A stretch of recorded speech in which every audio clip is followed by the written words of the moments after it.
Siguro naman ika'y taga ibang planeta kung hindi mo pa nakikita ang TikTok ni First Lady Lisa Araneta Marcos na nagsasabi, bad shot sa akin yung VP Sara na yan. Mantakin mo, pupunta ng rally, tatawagin yung presidente mo na bangag, tapos tatawa-tawa. So yan po ang deklarasyon ni Lisa Marcos kanina, no? Doon sa kanyang teaser interview kay Anthony Taberna.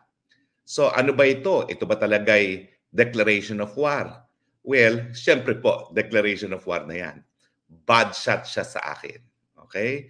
Ang sabi pa niya, ever since I was always kind to her, and sabi nga niya, the president is always protective of her. At bad shot sa akin yang si VP Sara. Well, ngayon nga lang ba talaga nagkaroon ng deklarasyon ng gera? Well, ako po'y kasama nung kampanya. Kaya nga po, alam ko na kampanya pa lang, bad blood na po si Lisa Araneta Marcos kay VP Sara. Sa katunayan, kumpirmado po itong kwentong ito, ha? Election pa lang, kampanya pa lang, itong si Lisa Araneta Marcos, mahilig uminom, kapag nalalasing, nagte-text, kung ano-anong tinetext, pero minsan nagkakamali siya ng pinagte-textan. At meron siyang itinext na isang video na kumakanta si Inday Sara Duterte, pinadala niya. Akala niya pinadala niya sa isang amiga niya, pero ang totoo, napadala niya kay VP Sara. Ang sabi ni Lisa Araneta Marcos, kita mo to kung ano-anong ginagawa. Yun po isang video na kumakanta si VP Sara. Hindi ko alam kung alam ni Madam First Lady na napadala niya yan kay VP Sara mismo. Pero kumpirmado po yung kwentong yan. Na-receive po yan ni VP Sara. Now, ito naman, hindi na ito kumpirmado.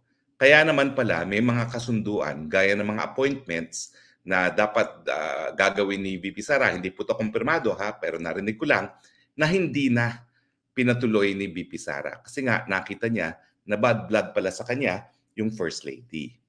So, linawin ko lang po, hindi lang po ngayon nagdeklara ng gera si Lisa Araneta Marcos panahon pa po ng eleksyon, ginigera na niya si VP Sara.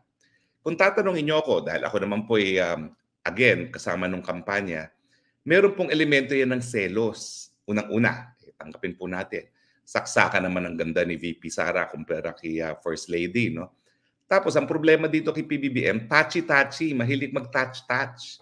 Ako, kahit gano'n kong kalapit kay VP Sara, gwardyado. In fact, handshake lang, no? Kung merong mga besong pagkakataon, she will have to offer the beso. Pero talagang strict ako talaga dyan. Kasi stricto yan, no? Si VP Sara. Pero napansin ko ng eleksyon, touchy-touchy itong si PBBM. Siguro, ganun lang talaga siya. Walang mali siya. I can give him that. Pero siyempre, sa mata ng isang asawa, ayaw niya yan na touchy-touchy siya sa ibang babae. At tingin ko, nakikita ko sa mga mata niya noong eleksyon pa lang, na talagang mainit talaga ang mata niya kay VP Sara. At tingin ko, yung selos, may kinalaman na rin yan. So, malinaw na nagkaroon ng deklarasyon ng gera kanina, pero matagal na ang bad blood sa panig ni FL at saka ni Inday Sara Duterte. In fact, kung magbabalik tanaw tayo, mas maaga pa sa eleksyon, meron na siyang bad blood. Ang duda ko, ito ang duda ko, talagang may bad blood talaga si FL kay Inday Sara. Kasi nga, ang totoong kwento naman po niyan, kaya naman tumakbo ng Vice Presidente si Inday Sara dahil kinonvince siya ni Amy Marcos. At mukhang totoo yung naririnig nating kwento na bad blood talaga si Lisa Araneta Marcos at si Senator Amy Marcos. Well, kapag yung tinanong ko naman si Senator Amy Marcos kung totoo to, sabi niya hindi. Ewan ko, baka siya ayaw niya sa akin. Pero ako pa nagsabi sa kapatid ko, pakasalan na niya yan. Sabi ko, ba't mo sinabing pakasalan na yan? Kasi naman gagala-gala siya. Tapos cargo ko pa siya kapag hindi siya nag-asawa. No? So ang sagot ni Senator Amy Marcos, ay dako, hindi totoo na siya may bad blood kay Lisa Araneta Marcos kasi siya pa nga nag-suggest kay PBBM na pakasalan na si Lisa Araneta Marcos. Pero siyempre, hindi natin alam kung bad blood si Lisa Araneta Marcos kay Amy. Pero ang teorya ko, bad blood. Kaya nga, nung nakita niya na very close itong si Senator Amy Marcos kay Vice President Sara Duterte to the point na siya pa nga yung nag-succeed na ipagsama yung dalawa sa unit team, talagang markado na from the very beginning si VP Sara. Pero napansin nyo ba, nagpa-interview siya para sabihin bad shot siya kay VP Sara.